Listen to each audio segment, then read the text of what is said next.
Hello students, how are you? Myself Bhupendra Kumar Tripathi. तो आज हम शुरू करने वाले हैं लेसन 4 जो कि हमारा है क्वाड्रेटिक इक्वेशन। देखिए, इसको शुरू करने से पहले हम बात कर लेते हैं। बहुत सारे बच्चे इस कंफ्यूजन में हैं क्लास 10th और 12th के कि क्या इस बार बोर्ड एग्जाम होगा कि नहीं होगा। बच्चों को लग रहा है कि न्यू एजुकेशन पॉलिसी आई है तो उसमें 10th के एग्जाम को बोर्ड को हटा दिया गया है, तो इस बार भी नहीं होगा। देखिए भाई, जो भी बच्चे इस कंफ्यूजन में हैं वो ये जान ले कि इस बार 10th का बोर्ड एग्जाम होगा। जो न्यू एजुकेशन पॉलिसी है वो अगले साल से इंप्लीमेंट होगी। मतलब इस साल जैसा चल रहा है वैसा ही चलेगा। अगले साल आपका जो भी होना होगा होगा। तब तक तो आप 10th पास कर जाएंगे, उम्मीद करते हैं। हम तो यही चाहेंगे कि सभी के सभी बच्चे पास हो जाएं, अच्छे नंबर पाएं। तो इस पे आप कोई कंफ्यूजन क्रिएट ना करें। आप ये ना सोचें कि इस बार बोर्ड एग्जाम नहीं होना है, केवल स्कूल में ही एग्जाम होगा, ऐसा कुछ नहीं है। पूरी उम्मीद है कि आपका बोर्ड एग्जाम होगा, क्योंकि 10th और 12th के एग्जाम का होना सर्टेन होता है, तो ये आपका होना ही होना है। तो आप पूरे मन से पढ़ाई करें। ये आपके लिए अच्छी बात है कि आपको ढेर सारा मौका मिल रहा है पढ़ाई करने का। आप घर बैठ के आराम से क्लास ले सकते हैं, अच्छे से पढ़ाई कर सकते हैं। तो आप उस चीज का फायदा उठाएं और पूरे क्लास को डेली अटेंड करें, ठीक है। तो चलिए, आज जो हमारा टॉपिक है वो आपका है क्वाड्रेटिक इक्वेशन। बड़ा ही मजेदार टॉपिक है। देखिए, आज का जो सेशन है ना, ये आज धमाकेदार होने वाला है। मतलब आज अगर आप पूरा सेशन देख रहे हो तो क्वाड्रेटिक इक्वेशन है क्या, और इसकी जो पहली एक्सरसाइज है वो आप हवा में उड़ा देंगे। मतलब आपको ऐसा लगेगा कि इसमें कुछ दम ही नहीं है।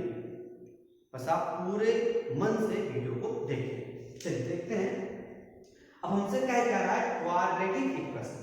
तो भैया पहली बात तो हम बात करें कि क्वाड्रेटिक इक्वेशन है क्या, तो आप उसको देखिए, ध्यान से देखिए। Quadratic equation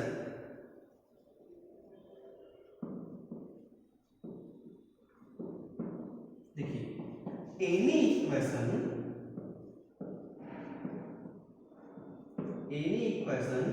in the form of ax square plus bx plus c बराबर 0 इज कॉल्ड quadratic equation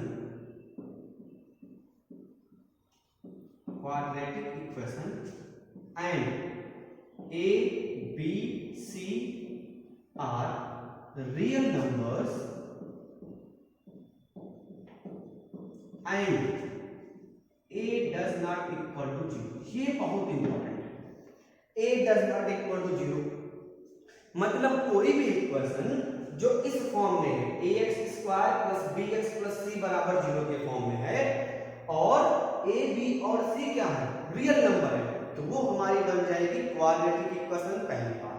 दूसरी बात, हमने कहा a does not equal to 0। तो भाई साहब, a does not equal to 0 का क्या मतलब है? देखिए, इसका मतलब क्या है कि अगर a 0 हो गया तो आप देखो, a 0 हो गया तो हमको इक्वेशन क्या मिल जाएगी, bx प्लस c बराबर 0। ठीक है, bx प्लस c बराबर 0। आप ध्यान से देखो, क्या ये क्वाड्रेटिक है? नहीं है। क्यों? क्वाड्रेटिक होने का कंडीशन होता है डिग्री आपका 2। डिग्री कितना हो? 2 हो। यहाँ पे डिग्री कितनी आ गई? 1 आ गई। तो जैसे डिग्री 1 आ गई वो आपका क्वाड्रेटिक नहीं हो जाएगा। और हम बात किसकी कर रहे हैं? क्वाड्रेटिक की। तो a बराबर 0 नहीं हो सकता। अगर a 0 हो गया तो इक्वेशन जो आपकी है वो बन जाएगी लीनियर। तो इस बात को हमको याद रखना है। अब उसके बाद सोच रहे होंगे भाई a बराबर 0 नहीं हो सकता, तो क्या b और c हो सकते हैं? बिल्कुल हो सकते हैं। देखिए, ax square plus bx plus c बराबर 0 हमने मान लिया कि आपका जनरल इक्वेशन है। क्लियर है भाई? सबको क्लियर है ना? अब देखिए, जब ये 0 नहीं हो सकता तो अगर हम इसको 0 कर दें तो हमको क्या मिल जाएगा, ax स्क्वायर प्लस 0 बराबर 0। तो ax स्क्वायर बराबर 0। भाई देखो, अभी तो डिग्री 2 है, तो डिग्री 2 है तो क्वाड्रेटिक है। मतलब ए को छोड़कर आगे वाले टर्म अगर जीरो भी हैं तो भी हमें कोई समस्या नहीं है, वो आपकी क्वाड्रेटिक इक्वेशन रहेगी। कुछ एग्जांपल्स आपके सामने लिख दे रहे हैं, देख लें आप। जैसे आपका 2x² प्लस 6x प्लस 8 बराबर 0, 9y² प्लस 8y प्लस 16 बराबर 0, ये सारी आपकी क्या है, क्वाड्रेटिक इक्वेशन। तो फटाक से स्क्रीनशॉट ले लें, आगे बढ़ते हैं।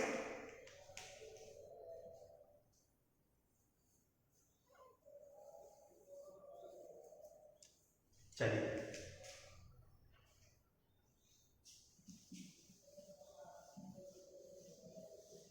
अब ये तो हो गया क्वाड्रेटिक इक्वेशन।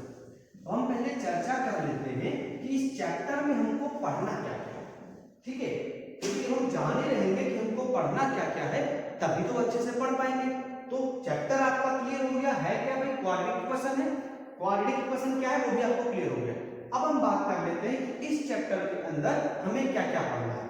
तो देखिए पहला हमारा जो टॉपिक होगा, जो हमारी एक्सरसाइज 4 पॉइंट होगी, वहां पे हमको बताना है कि कोई इक्वेशन क्वाड्रेटिक है या नहीं है। मतलब हमको चेक करना है कि जो हमको गिवन इक्वेशंस दी हुई हैं वो क्वाड्रेटिक हैं कि नहीं। तो पहला हमारा काम ये हो जाएगा, चेक करना the given equations are quadratic और नॉट। उसके बाद दूसरा हमारा काम होगा solution of quadratic equation, solution of quadratic equation, ये हमारा दूसरा काम होगा, सॉल्यूशन ऑफ क्वाड्रेटिक इक्वेशन। अब भैया सॉल्यूशन कैसे निकालेंगे, तो इसको निकालने पर ही पूरा आपका चैप्टर बेस्ड है। देखिए इसका पहला तरीका होगा जो आपने किया हुआ पहले से, फैक्टराइजेशन मेथड, फैक्टराइजेशन मेथड ये आपने पहले से कर रखा है, आपने क्लास 9 में भी किया, छोटी क्लास में भी किया। दूसरा हमारा मेथड बनेगा क्वाड्रेटिक फार्मूला, क्वाड्रेटिक फार्मूला, ठीक है। क्वाड्रेटिक फार्मूला बनेगा। इस फार्मूले की खासियत क्या है, इसको हिंदी में क्या बोलते हैं भाई, किसी को मालूम? 5 सेकंड में आंसर दो। 1 2 3 4 5 नहीं मालूम है, चलिए ठीक है। जिनको मालूम है अच्छी बात है, और जिनको नहीं मालूम बहुत अच्छी बात है, बस आप देखते रहे, बने रहे।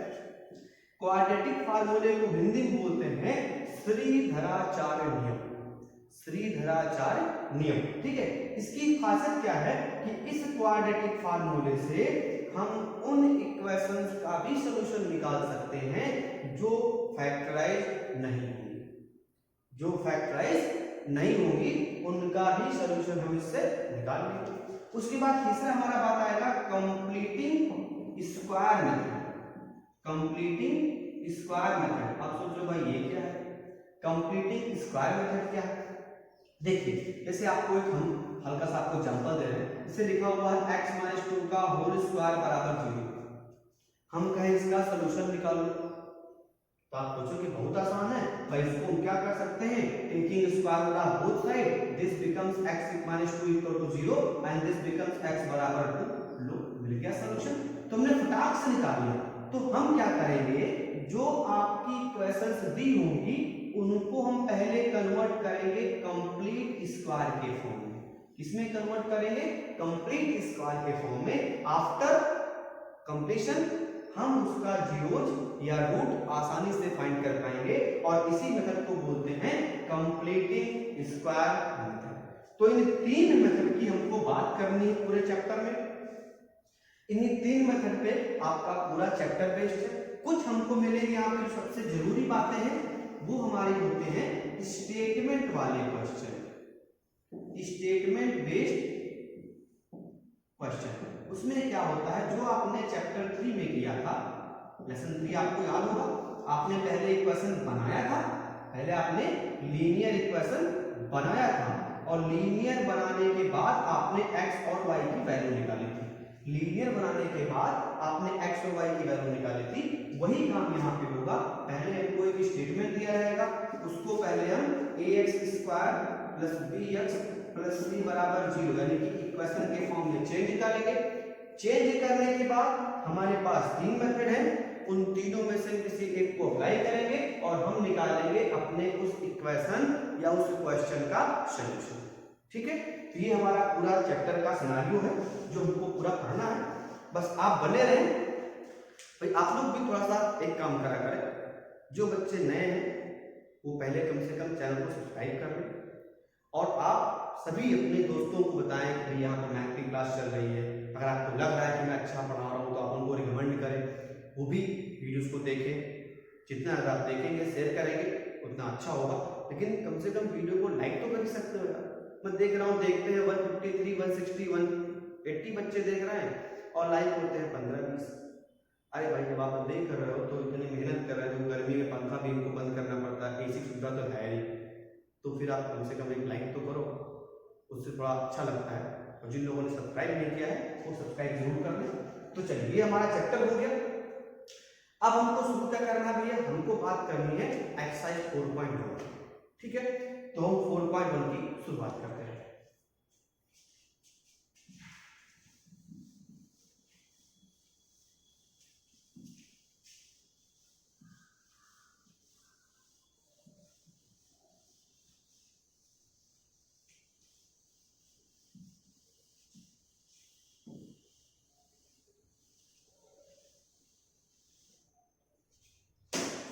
चलिए तो हम शुरू करते हैं।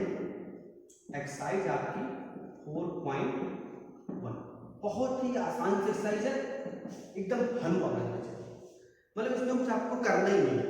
इससे आसान एक्सरसाइज आपको मिलेगी नहीं। देखिए बहुत ज्यादा आसान है। तो उसके हम पहले क्वेश्चन की बात कर रहे थे। पहले हमसे कह रहा है पहले क्वेश्चन में, check whether the following are quadratic equation. मतलब हमको बताना है कि हमको कुछ दिए गए हैं पार्ट्स अलजेब्रिक एक्सप्रेशन, और हमको बताना है कि वो क्वाड्रेटिक इक्वेशन है कि नहीं। तो देखिए क्वेश्चन लिखिए, उसका पहला पार्ट लिख लेते हैं। पहला पार्ट हमको दिया हुआ है x+1 का whole square equal to 2x - 3, और सेकंड हमको दिया हुआ है x² - 2x इक्वल टू -2 और 3 - x। ये हमको भाई दो पार्ट दिए। ठीक है, चलो अब इसको सॉल्व कर लेते हैं। भैया हमको बताना है क्वाड्रेटिक, तो आप सोच रहे हो यहाँ तो होल स्क्वायर लगा, यहाँ भी स्क्वायर लगा, क्वाड्रेटिक है? भाई पहले हम नहीं कह सकते, क्योंकि अभी हमारे पास ax² + bx + c के फॉर्म में नहीं। हमारा पहला काम होगा उसको हम ax² + bx + c = 0 के फॉर्म में लाएं। उसके बाद ही हम बता पाएंगे कि कोई इक्वेशन क्वाड्रेटिक है या नहीं। तो शुरू करते हैं। देखिए बस आप बने रहो, बहुत मजेदार है। देखिए अब इसको ओपन कर दो। भाई क्या लिखा है, x + y का होल स्क्वायर, तो ये हो जाएगा आपका x² + y² + 2xy बराबर 2x - 6। 2x और 2 3 जा 6 होता है, जारी रहे। ट्रांसपोज कर दो, ये मिल जाएगा आपको x² + 1 + 2x - 2x + 6 बराबर 0। ये घर चला जाएगा और ये हमको मिल जाएगा 6 1 7। तो x² + 7 बराबर 0। अब बताओ भाई ये क्वाड्रेटिक है कि नहीं है? 30 सेकंड आपके पास है, जल्दी बताएं ये है कि नहीं है।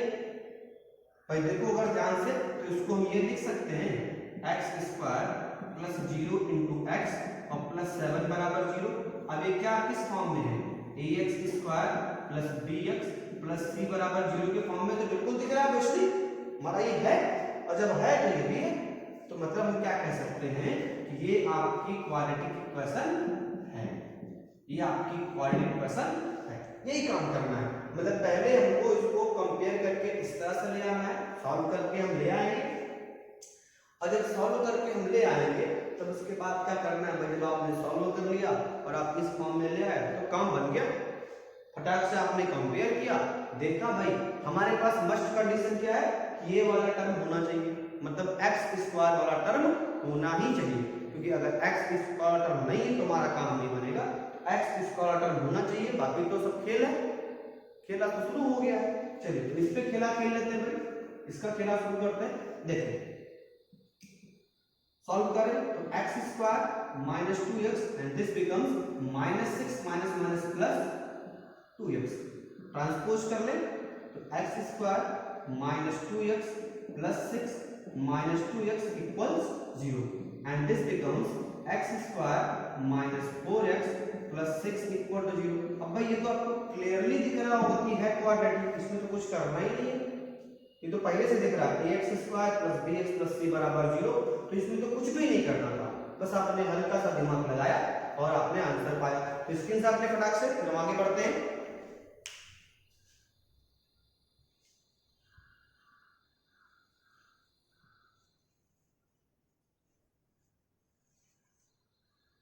चलिए आगे बढ़ते हैं, सिर्फ शॉर्ट पार्ट्स कर लेते हैं।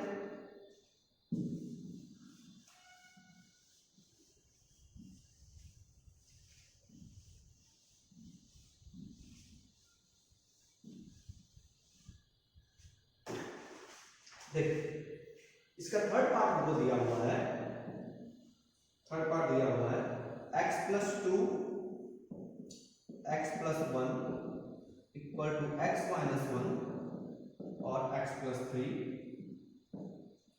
फोर्थ पार्ट की बात कर लेते हैं, थोड़ा सा फोर्थ पार्ट आसान है तो थोड़ा सा बड़ा वाला पार्ट को कर लेते हैं, ठीक है, थोड़ा सा बड़ा वाला पार्ट कर लेते हैं, इसका एथ पार्ट कर लेते हैं, ठीक है। x cube minus 4x square minus x plus 1 equal to x minus 2 का होल, ये पार्ट हम कर रहे हैं। क्वेश्चन आपको विजिबल है, एक बार बोल दें, क्वेश्चन आपको पूरा विजिबल हो रहा है? चलिए ठीक है। अब देखिए तो पहले इसकी हम बात कर लेते हैं, सॉल्व कर लेते हैं, बहुत सिंपल सा है। पहले आप मल्टीप्लाई कर दो तो ये आपका हो जाएगा x square plus x plus 2x और प्लस 2 1 जा 2। पहले हमने इसको इससे कर दिया, फिर इसको इससे कर दिया, फिर इसको किया और फिर आपका ये कर दिया, and this becomes x square plus 3x minus x और माइनस 3 1 जा 3। ये तो घर चले जाएंगे, ठीक है, ये कहां चले जाएंगे? घर चले जाएंगे, मेरे पास कोई काम नाम तो है नहीं तो घर चले गए। अब जो बचेगा उनको भैया लिख लो, जो रुके हुए हैं, तो 2 1 3x प्लस 2, 3 में से एक आपका हो जाएगा 2x और माइनस 3, एक साइड में कर ले तो 3x minus 2x plus 2 minus 3 equals 0 and this becomes x minus 1 equals 0। अब देखो मुद्दा क्या है, क्या यहाँ पे आपको x स्क्वायर कहीं दिख रहा है?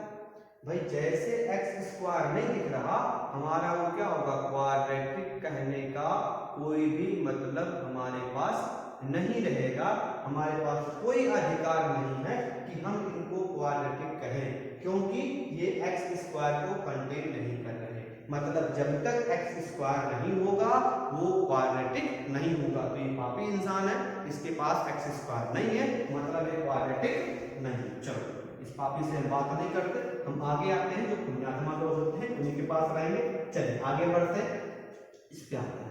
ये देखिए आप x cube minus 4x square minus x plus 1, इसको ओपन कर दो तो ये हमारा हो जाएगा x क्यूब माइनस 8 माइनस 3 2 जा 6 x और x माइनस 2, ठीक है, कोई बात नहीं। ओपन करते हैं, x cube minus 4x square minus x plus 1 equal to x cube minus 8 minus 6x square और माइनस माइनस प्लस 6 2 जा 12x।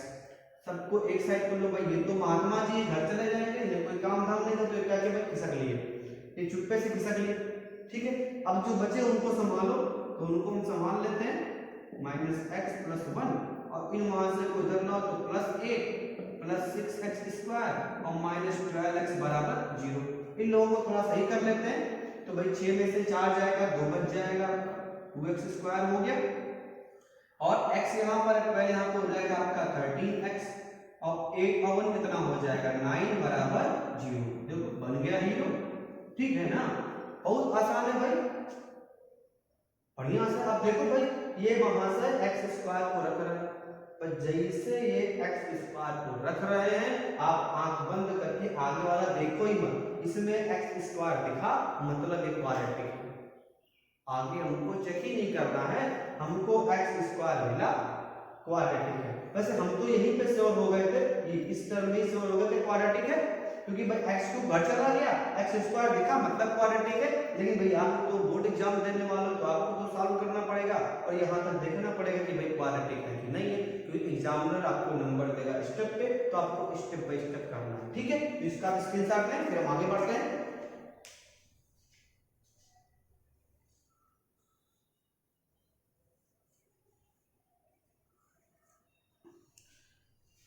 चलिए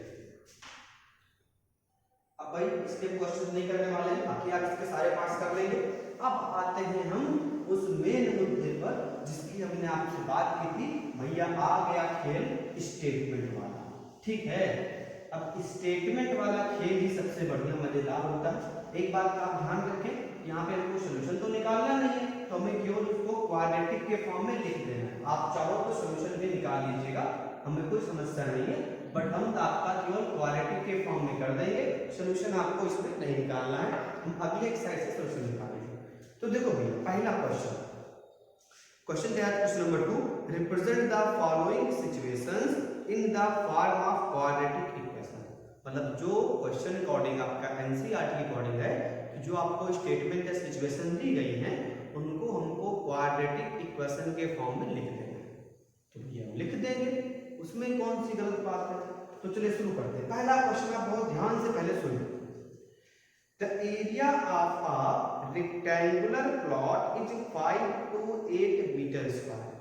मतलब कोई रेक्टेंगल हमारे पास प्लॉट है, हमारे पास एक रेक्टेंगुलर प्लॉट है, इसका जो एरिया है वो हमको दिया है 5 to 8 मीटर स्क्वायर। ठीक है, ये हमको दिया हुआ है। इसके बाद फिर कह रहा है the length of the plot is 1 more than twice its breadth। जो उसकी लेंथ है वो ब्रेथ के ट्वाइस से एक ज्यादा है। Length is 1 more than twice its breadth। तो अगर इसको हम मान लें आपका ब्रेथ, तो लेंथ क्या हो जाएगा आपका ट्वाइस से एक ज्यादा, ट्वाइस से एक ज्यादा। अब ये तो हमारा बन गया, हम क्वेश्चन को हमने किसमें कर लिया भाई, हमने सिंबल के फॉर्म में कर लिया। इससे क्या होगा, हमको बार बार क्वेश्चन नहीं पढ़ना पड़ेगा, हमारा काम बन जाएगा। देखिए अगर इसको आप नहीं कर पाते तो कोई बात नहीं है, क्वेश्चन को कम से कम 2 से 3 बार पढ़ें, क्योंकि जब आप 2-3 बार पढ़ोगे तभी क्लियर होगा कि क्वेश्चन क्या क्या है। ठीक है, तो शुरू करते हैं।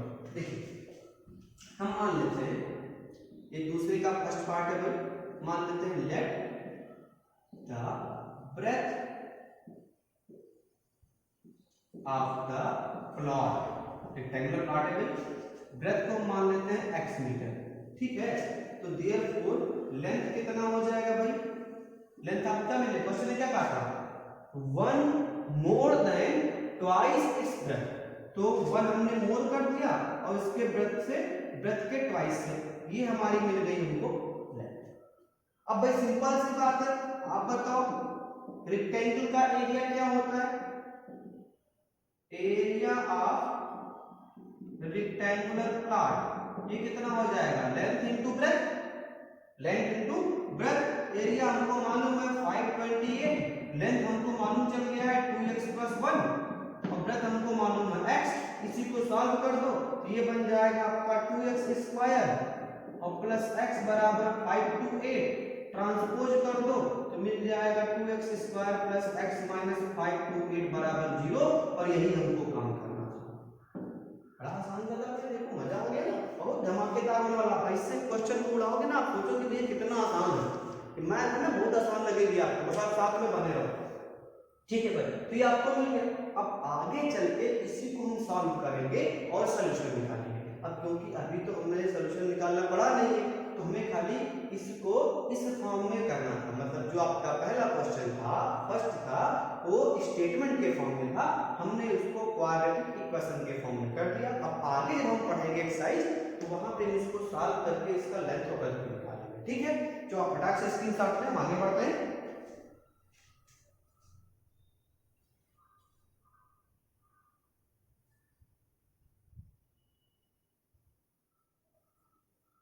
चलिए आते हैं क्वेश्चन नंबर 2। भाई 2 भी आप एक बार अच्छे से पढ़ लो, ये तो बड़ा धमाकेदार क्वेश्चन है, मजा आएगा आपको करने में।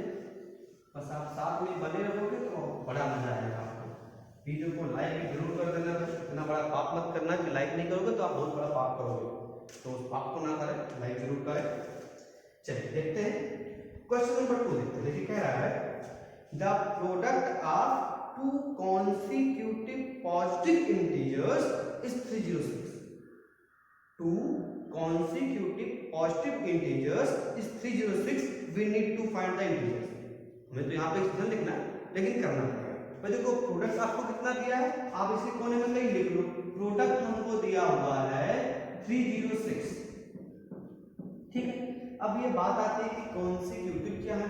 तो देखो अब पहले आप इसको समझ लो, फिर बाद में क्वेश्चन डिस्कस करते हैं। देखिए पहले बात कर लेते हैं, जब भी हमको कॉन्सिक्यूटिव इंटीजर मानना है, ठीक है, कॉन्सिक्यूटिव पॉजिटिव इंटीजर मानना है, तो हम हमेशा पहले वाले को x मानेंगे, फिर x + 1 हो जाएगा, फिर x + 2 हो जाएगा, एंड सो ऑन, जितना भी मानना है।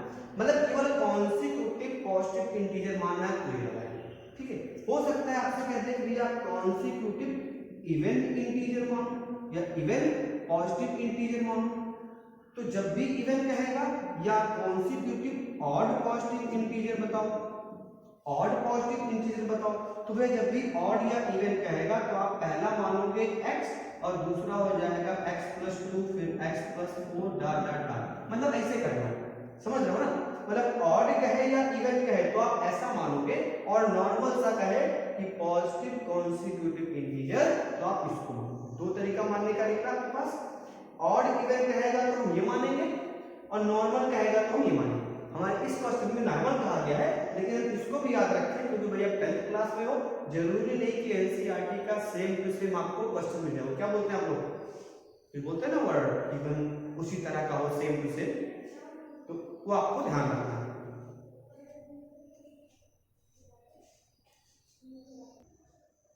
ठीक है भाई, तो यहां तक हमारा हो गया।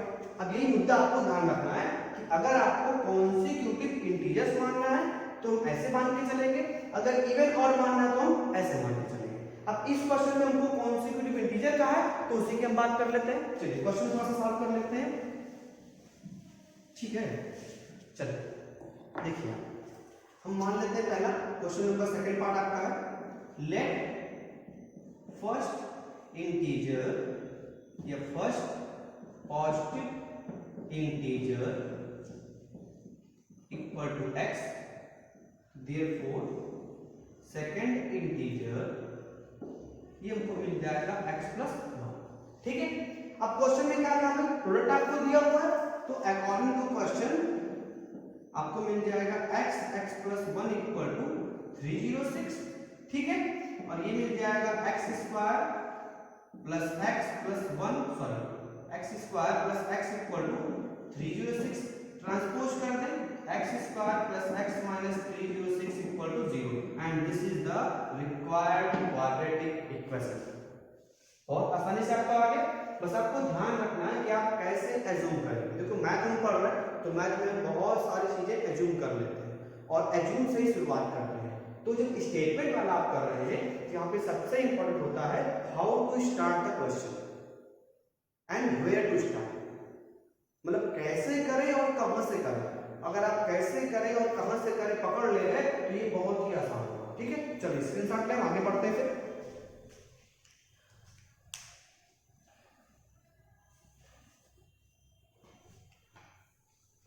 चलिए वो क्या होगा, फटाक से स्क्रीनशॉट ले लिया करें ताकि आपका भी टाइम बचे, हमारा भी टाइम बच जाए। थोड़ा सा सेशन को लंबा नहीं करेंगे।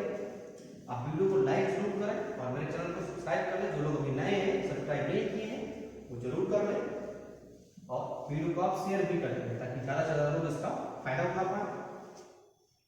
अब देखिए इसका थर्ड पार्ट है, फोर्थ पार्ट हम कर ले रहे हैं पहले, ठीक है। फोर्थ पार्ट हम कर ले रहे हैं, 4.2 का भी सेकंड पार्ट हम पहले कर ले रहे हैं, आगे बढ़ते हैं, ठीक है।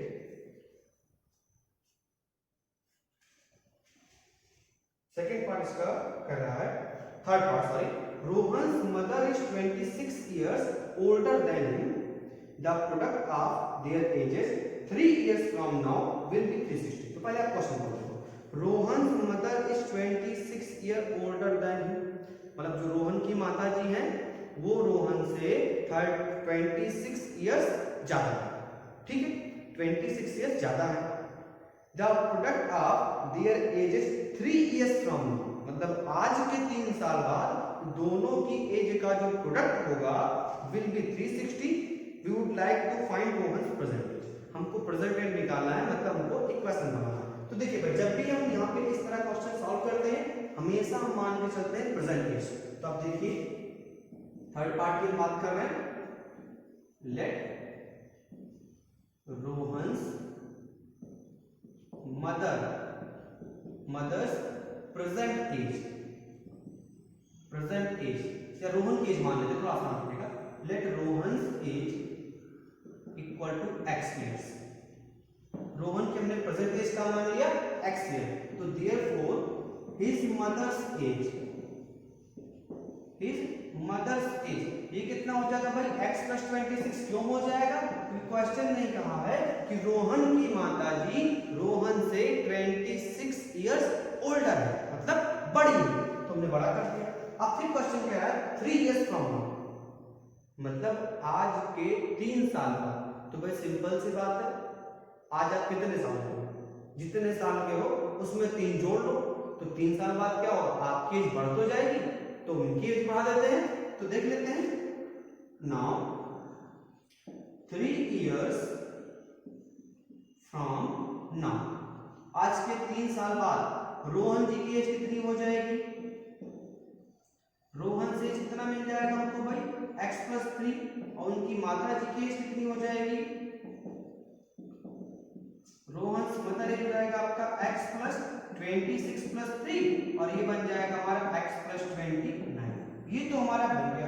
अब क्वेश्चन ने क्या कहा भाई, 3 साल बाद इन दोनों की एज का प्रोडक्ट कितना है, 360। तो कर लेते हैं। नाउ अकॉर्डिंग टू क्वेश्चन इन दोनों की एज का जो प्रोडक्ट है वो आपका दिया हुआ है 360, तो हमने 360 कर दिया। इसी को आप सॉल्व कर दें तो ये मिल जाएगा हमको x² + 29x + 3x + 29। चीजें कितना होता है जल्दी बताएं, टेबल में नहीं याद किए हो, मलेच्छों वाला काम ना करो, टेबल जरूर याद कर लो, ठीक है, क्योंकि 10th क्लास में टेबल नहीं याद करोगे तो बड़ी बेइज्जती होगी। तो ये मिल जाएगा हमको x² + 32x + 87 - 360 = 0। सॉल्व वगैरह कर दे, माइनस करिए भाई, 360 में से आपका जाएगा तो 0 बचा 3 हो गया, 15 में से 8 गया 7 बच गया, और ये बचेगा 2। ठीक है, एक बार चेक कर ले भाई, 80 80 60 सही। तो ये हमारा मिल जाएगा हमको रिक्वायर्ड इक्वेशन जो हमको निकालना था। तो आपका ये आंसर आ जाएगा, यही आपको बनाना था। फटाक से आप स्क्रीनशॉट ले, हम आगे बढ़ते हैं।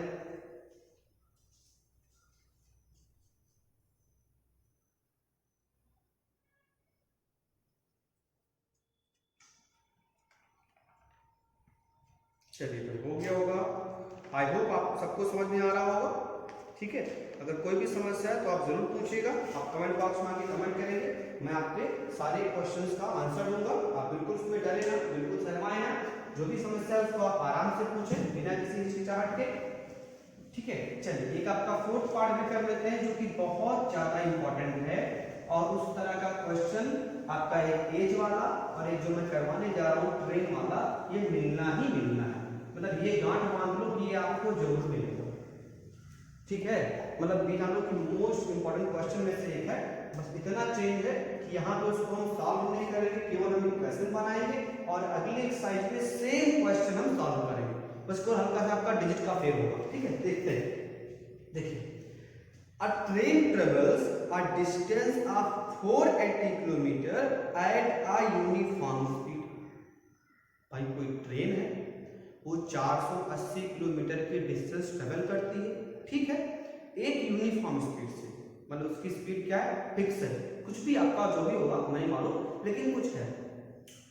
If the speed had been 8 kilometre per hour less, अगर स्पीड 8 किलोमीटर पर घंटे कम होती, then it would have taken 3 hours more to cover the same distance, तो उसी डिस्टेंस को कवर करने के लिए 3 घंटे ज्यादा लेती। We need to find the speed of train, हमको स्पीड ऑफ ट्रेन निकालना है। ठीक है, बात समझिएगा, कोई ट्रेन है भाई, ठीक है ट्रेन है, वो 480 किलोमीटर की डिस्टेंस को कुछ टाइम में कवर करती है। स्पीड भी कुछ है, हमें नहीं मालूम, ठीक है, चलो नहीं मालूम तो मालूम करेंगे, स्पीड है। क्वेश्चन फिर कह रहा है कि अगर उसकी स्पीड 8 किलोमीटर पर आवर कम होती तो वो 3 घंटे चालू रहती। बस दो कंडीशन मिल गया, हमारा काम बन गया। तो देखते हैं भाई, बहुत जरूरी क्वेश्चन है, ध्यान दीजिएगा। पहले हम मान लेंगे let the speed of train equal to x kilometre per hour. हम मान लेते हैं कि स्पीड कितनी है, x किलोमीटर पर आवर है, कोई गलत बात नहीं है, ठीक है। तो आप बताओ भाई टाइम बराबर क्या होता है ना। पहला कंडीशन क्या कहता है, टाइम बराबर क्या होता है, डिस्टेंस अपॉन स्पीड, ठीक है ना। तो यहां से हमें क्या मिल जाएगा, टाइम बराबर डिस्टेंस कितना है पहले केस में 480 अपॉन स्पीड कितनी है x, ये हमारा मिल गया 1% फर्स्ट, ठीक है। ये में क्या मिल जाएगा 1% फर्स्ट। भाई वो क्या करता है, 480 किलोमीटर की डिस्टेंस कवर करती है, स्पीड हमने क्या मान लिया x, तो टाइम बराबर क्या होता है, डिस्टेंस अपॉन स्पीड। क्लियर, कोई प्रॉब्लम नहीं। अब आगे बढ़ते हैं। सेकंड कंडीशन कह रहा है, ये आपका फर्स्ट कंडीशन था, सेकंड कंडीशन कह रहा है कि अगर स्पीड 8 किलोमीटर पर आवर कम होती तो टाइम क्या होता, 3 घंटे ज्यादा लगता। तो टाइम क्या हो रहा है भाई, 3 घंटे बढ़ जा रहा है, और स्पीड क्या हो रही है हमारी 8 किलोमीटर पर आवर कम हो जा रही है। तो हमने स्पीड कम कर दिया, टाइम को बढ़ा दिया। कोई गलत बात तो है, कोई बात तो कर नहीं है, बहुत ध्यान से कर रहे हैं, ठीक है। तो अच्छी बात है ना भाई, जो क्वेश्चन में कहा 3 घंटे बढ़ाओ, हमने बढ़ाया, स्पीड कम करो, हमने कम कर दिया, ठीक है। इसको सॉल्व कर लेते हैं। तो मिल जाएगा t बराबर 480 अपॉन x माइनस 8 माइनस 3। थोड़ा सा सॉल्व आउट कर ले, ये मिल जाएगा 3t equal to 480 minus 3x minus minus plus 8 3 जा 24 अपॉन x माइनस 8, और यहां से हमको मिल जाएगा, डिविजिबल नहीं होगा बताइएगा भाई, 480 से जोड़ देते हैं, ये मिल जाएगा हमको 504 minus 3x upon x minus 8, ये मिल जाएगा हमको सेकंड। देखता था विजिबल है कि नहीं विजिबल है बच्चों को, आई थिंक विजिबल हो रहा है भाई। नीचे आपका लिखा है t equal to 504 minus 3x upon x minus 8, visible हो रहा है ना भाई, क्लियर है। चलिए, थोड़ा सा स्पेस की कमी हो रही थी इसलिए हमको ऐसा करना पड़ा, ठीक है। आगे बढ़ते हैं, अब थोड़ा सा ऊपर से लिख रहे हैं भाई, देखिएगा थोड़ा सा, देखिएगा विजिबल है। अब देखो भाई, फर्स्ट को देखो आप और सेकंड को देखो। जब लेफ्ट हैंड साइड बराबर तो राइट हैंड साइड भी क्या होगा, बराबर होगा भाई। जब लेफ्ट वाले बराबर है तो राइट वाले भी सिंपल सी बात है क्या होगी, बराबर होंगे। तो बराबर कर लेते हैं, फ्रॉम फर्स्ट एंड सेकंड हमको मिल जाएगा 480 upon x equal to 504 minus 3x upon x minus 8। Cross वाला मल्टीप्लाई सीखा होगा आपने, तो कर दीजिए। तो ये हमको मिल जाएगा 480x माइनस 800 8 लाइक 4 6 8 32 6 38 बराबर ये मिल जाएगा हमको 504x माइनस 3x, ठीक है। इतनी बात क्लियर है भाई, कोई प्रॉब्लम नहीं होगी मेरे ख्याल से, सबको क्लियर है।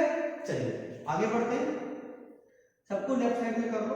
ये हो जाएगा हमारा 3x square minus 504x plus 480x minus 3840 equal to 0, ठीक है, कोई बात नहीं। ये हो जाएगा, ये मिल जाएगा 3x स्क्वायर, इसमें से इसको माइनस कर दो, क्या मिल जाएगा माइनस 24x और माइनस 3840 बराबर 0। हो सकता है ये आंसर ना आ रहा हो तो 3 से डिवाइड कर दो, मे बी बस आपका ये भी 200% सही है, लेकिन हम 3 से डिवाइड कर लेते हैं।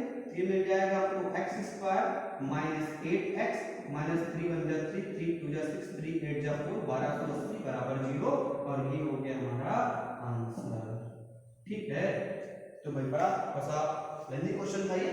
अब आगे चल के अगले सेट में इसी को फैक्टराइज करेंगे या जो भी हमें करना होगा इसका सॉल्यूशन निकालेंगे। तो क्योंकि हमसे यहाँ पे नहीं कहा था तो हमने इसको नहीं निकाला, ठीक है। तो आप स्क्रीनशॉट कर लें। तो ये हमारी एक्सरसाइज 4.1 खत्म होती है। अब आगे बढ़ेंगे हम, कल मिलेंगे हम 4.2 के साथ।